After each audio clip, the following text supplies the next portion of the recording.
Assalamualaikum warahmatullahi wabarakatuh. Halo, halo, apa kabar? Senang sekali saya Harus Arif bisa kembali menjumpai Anda semua. Ketua Dewan Ekonomi Nasional Luhut Binsar Panjaitan akhirnya buka suara di tengah kontroversi besar soal keberadaan bandara di Indonesia Morowali Industrial Park atau IMIP yang terletak di Morowali, Sulawesi Tengah. Selama sepekan terakhir ini, bahkan sepekan lebih ya, publik menyoroti dua nama, Luhut dan mantan Presiden Joko Widodo yang dianggap paling bertanggung jawab atas lahirnya fasilitas strategis dan sensitif itu. Tapi Jokowi telah membantah bahwa dialah yang meresmikan bandara tersebut. Namun fakta menunjukkan sejak awal pemerintahan Jokowi, dan tentu saja kita kalau ngomong Jokowi itu harus dalam satu tarikan nafas karena Luhut yang menjadi tokoh atau menjadi tangan kanannya, dua orang ini menjadi tokoh yang paling berperan dalam tumbuhnya IMIP sebagai salah satu kawasan industri nikel terbesar di Indonesia. Dan kini di tengah tekanan publik yang sangat keras, akhirnya Luhut membuat pengakuan bahwa izin penerbangan itu yang diterbitkan oleh Kementerian Perhubungan itu dia diakui bahwa izin pendiriannya itu diterbitkan setelah diputuskan dalam sebuah rapat yang dipimpin olehnya. Ya, jadi secara tidak langsung kita bisa menyebutnya bahwa Luhut lah yang memberikan izin itu. Pengakuan ini menjadi titik balik penting, membuka kembali pertanyaan krusial. Siapa sebenarnya yang mengambil keputusan, bagaimana prosesnya berjalan, dan apakah prosedur negara itu sejak awal dipenuhi. Saya membacanya di Detik Finance, ya. Luhut Binsar Panjaitan secara terbuka mengakui bahwa keputusan mengizinkan IMIP membangun bandara khusus diputuskan dalam rapat yang dia pimpin langsung.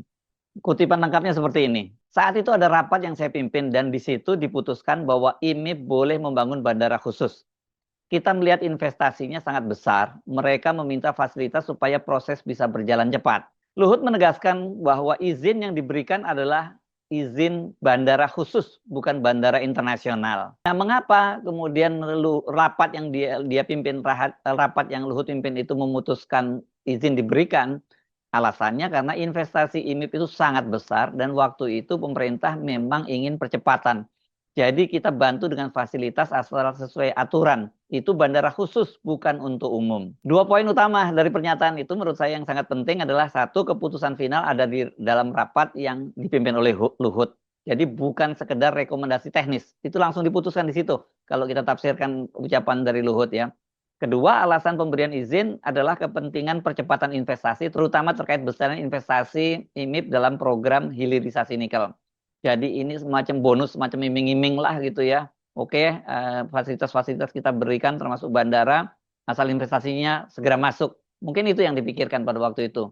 Jadi fakta itu jelas menunjukkan bahwa semua pertimbangannya adalah agenda percepatan investasi. Soal keberadaan Bandara IMIP ini kan seperti yang kita ketahui belakangan ini menjadi kontroversi setelah Menteri Pertahanan Syafri Samsudin menyatakan ada bandara yang di situ tidak ada otoritas negaranya. Ini seperti republik dalam republik.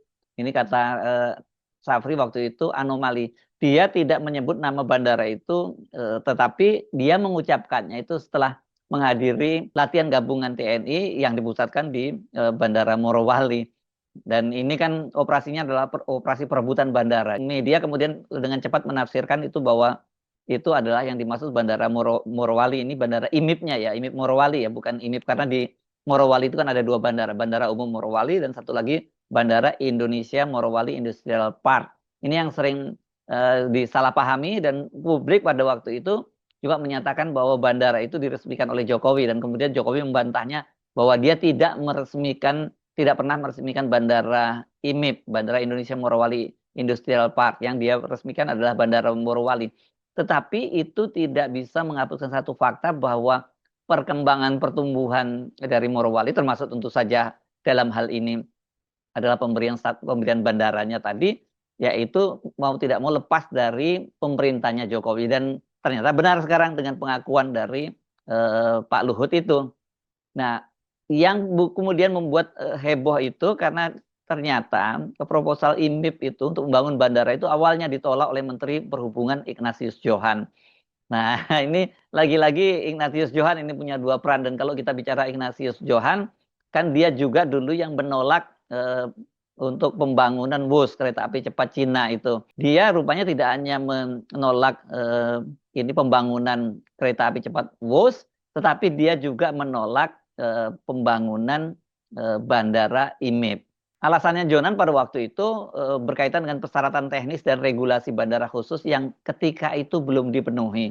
Sementara kalau soal WUS kita ingat Pak Jonan kan pada waktu itu menolaknya dengan alasan pemerataan ya, karena dia kata dia kalau itu dibangun di Jawa itu terlalu infrastrukturnya udah terlampau banyak dibandingkan dengan daerah-daerah lain seperti Sumatera dan juga Indonesia Timur yang masih sangat terbatas. Kenapa mesti dibangun di jalur ini yang jalur sudah padat, yang sudah juga di situ banyak transportasi lain tersedia karena Jakarta Bandung ini kan selain sudah ada kereta api Argo Parahyangan yang menghubungkan lintas ini, juga ada jalan tol dan moda-moda dan berbagai moda transportasi sudah tersedia termasuk juga bandara ya. Namun kendati ditolak oleh Ignatius Johan, setelah Ignatius Johan Budi Karya Sumadi itu menjabat sebagai Menteri Perhubungan menggantikan Jonan, ya izin bandara khusus itu akhirnya diberikan.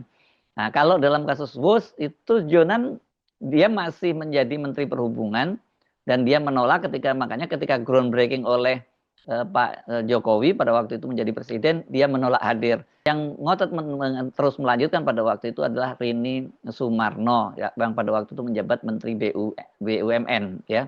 Akhirnya setelah Budi Karya Sumadi ini memberikan izinnya setelah diputuskan dalam rapat yang tadi diakui oleh Luhut dipimpin oleh dia itu mulai membangun bandaranya pada tahun 2017 dan konstruksinya selesai pada tahun 2019. Ini jadi ada kebijakan, ada lompatan kebijakan yang dalam waktu relatif singkat berubah. Dan awalnya karena namanya statusnya itu bandara khusus, jadi landasan udaranya waktu itu hanya sepanjangnya sekitar 1.400 meter. Tapi kemudian ternyata ditambah panjangnya ini menjadi 1.890 meter atau hampir 2.000. Dan ini memungkinkan kemudian bandara IMIP ini untuk didarati oleh pesawat besar seperti Airbus ya. Dan seperti kita ketahui kemudian perkembangannya status dari bandara khusus kemudian meningkat menjadi bandara internasional. Ini pada bulan Agustus tahun 2025 yang menerbitkan adalah Menteri Perhubungan, izinnya ya menerbitkan itu Menteri Perhubungan Budi Purwagandi. Tetapi hanya dalam waktu sekitar 2 bulan kemudian, 1 bulan ya, September kemudian itu sudah dibatalkan keputusannya ya. Seperti kita ketahui kemudian pada bulan November kemarin itu, tanggal 20 November itu muncullah kehebohan besar ketika Pak Safri menyebutkan jangan ada republik di dalam republik ya karena kaitannya dengan bandara dari IMIP tadi yang tidak punya bea cukai, tidak punya imigrasi dan tidak punya petugas karantina padahal statusnya pada waktu itu sebelumnya sempat berstatus internasional. IMIP ini sejak awal memang terlihat sekali sebagai anak emas di era pemerintahannya Presiden Jokowi karena berkaitan dengan kebijakan hilirisasi yang waktu itu betul-betul didorong sangat serius oleh Presiden Jokowi dan Luhut sebagai Menteri Koordinator Marinvest, Maritim dan Investasi. IMIP ini adalah kawasan industri nikel salah satunya terbesar karena ada yang juga di Weda Bay di Maluku Utara dan dua perusahaan ini semuanya didominasi investasinya oleh perusahaan raksasa Tiongkok Tingsan. Di IMIP ini kalau nggak salah 49, sekian begitu saham mereka. Sementara kalau di Weda Bay itu mencapai 51% lebih.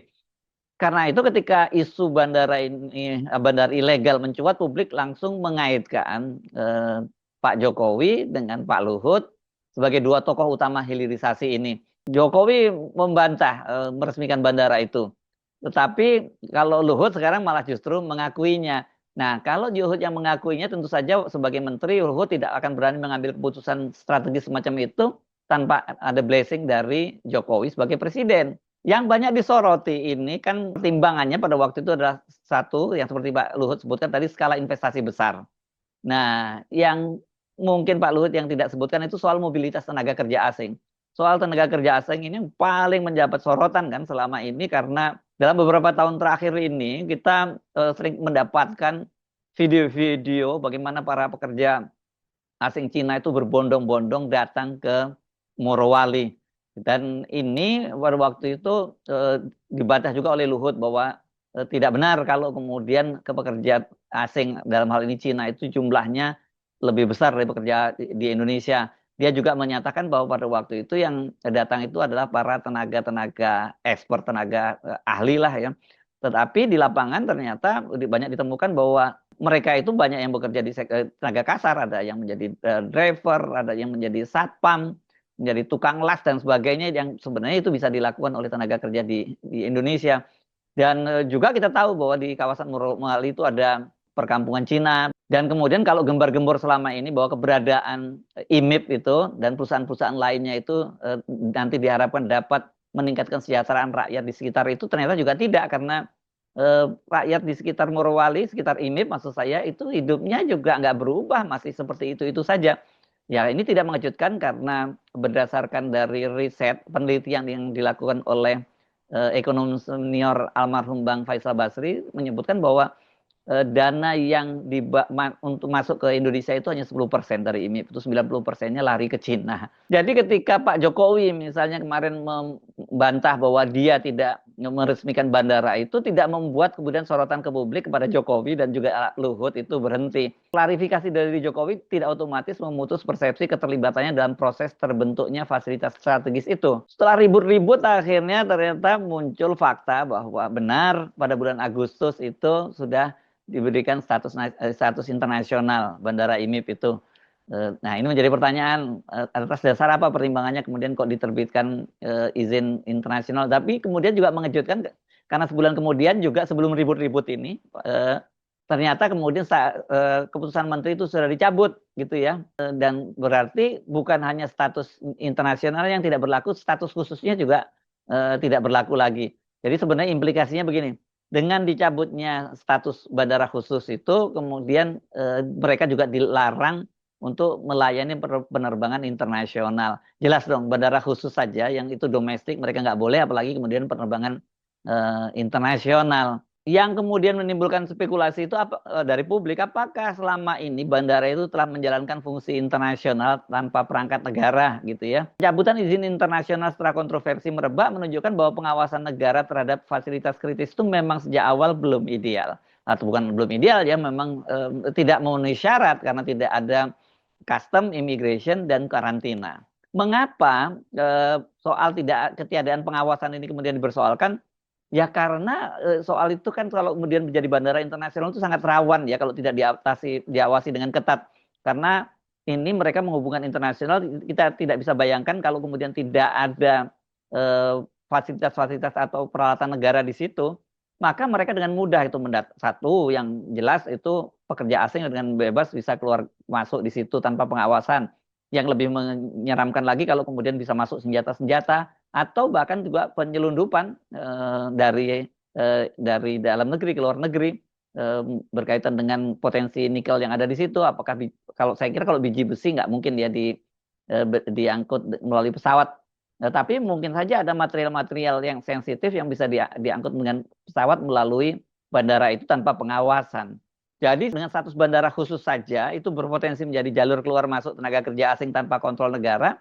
Apalagi kalau kemudian itu menjadi bandara internasional. Karena IMIP itu sendiri selama bertahun-tahun kan dikenal sebagai kawasan industri yang relatif tertutup, tapi mandiri, dengan sistem logistik, transportasi, dan mobilitas internal sendiri. Keputusan rapat yang dipimpin Luhut menunjukkan bahwa izin bandara dikeluarkan itu demi percepatan investasi. Jadi atas nama investasi itu semua diobral ini, termasuk kedaulatan negara ini. Karena pengawasannya baru berjalan menyusul.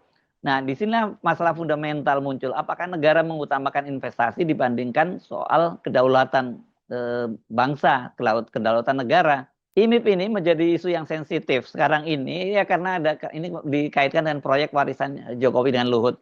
Walaupun sebenarnya kalau kita mau fair itu kan kesepakatan kerjasama itu ditandatangani oleh presiden sebelumnya yakni SBY dengan Xi Jinping. Tetapi pembangunannya itu dimulai di eranya Jokowi dan tangan kanannya adalah Luhut.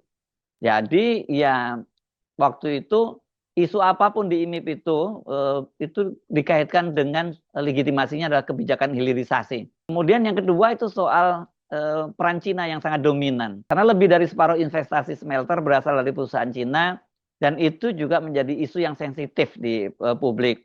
Yang jauh lebih sensitif karena itu langsung berkaitan dengan rakyat di sekitar itu, bukan hanya di sekitar itu ya, sampai mereka-mereka yang ketika mau terbang itu di bandara bertemu dengan puluhan TKA Cina itu juga menjadikan sangat sensitif. Dan bandara khusus yang memudahkan arus tenaga kerja asing, khususnya Cina, tanpa ada bea cukai, imigrasi, lengkap, karantina, dan sebagainya, itu menambah persepsi negatif dari publik. Kasus Bandara IMIP menunjukkan bagaimana sebuah fasilitas strategis dapat berdiri melalui keputusan rapat tingkat tinggi yang dipimpin langsung oleh pejabat kunci dalam hal ini Luhut Panjaitan, dan ini juga tidak melibatkan DPR. Pengakuan Luhut itu membuka bab penting, tetapi juga menimbulkan daftar panjang pertanyaan bagaimana proses izin itu diawasi, siapa yang bertanggung jawab atas fungsi internasional bandara tanpa perangkat negara, dan sejauh mana negara mengutamakan investasi dibandingkan dengan faktor kedaulatan kita sebagai bangsa dan negara.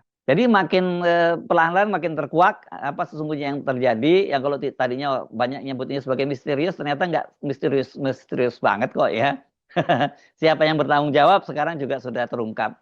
Jadi tidak salah juga dong ya kalau kemudian orang mengkait-kaitkan dengan IMIP, termasuk bandaranya ini, dengan kebijakan di eranya Joko Widodo yang kemudian sebagai tangan kanannya dalam pelaksanaannya adalah Luhut Binsar Panjaitan.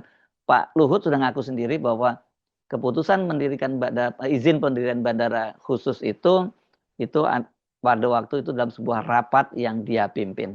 Saya Harus Arif, sampai jumpa lagi. Wassalamualaikum warahmatullahi wabarakatuh.